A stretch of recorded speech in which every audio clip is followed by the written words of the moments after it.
All right, this is a quick do-it-yourselfer how-to on fixing a heat shield that's making some noise, rattling around underneath my wife's 2016 Ford Escape. All you need is some empty pop cans and a little patience.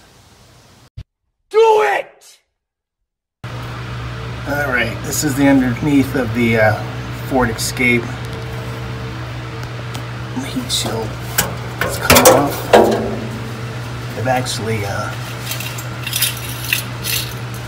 pulled off the screws, or these flimsy nuts.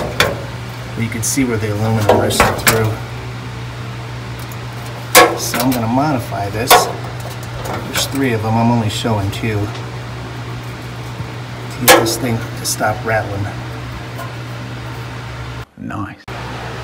What I did was cut some, this is a small, like 8-ounce can of 7-Up that I cut the bottom off of. And then I'm just going to put the old nuts back on because they're in decent shape. So, back at it. Alright.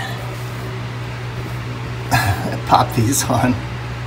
I just drove a nail through the center of them. It's already semi-sturdy. I just got to put the caps or the nuts back on. I think I'm going to put a couple of washers on. There's a 3rd one over here. You can see that. So, almost done. Alright. My final work. There's one down there. Shooting this with my cell phone, which is kind of hard. 1, 2, 3.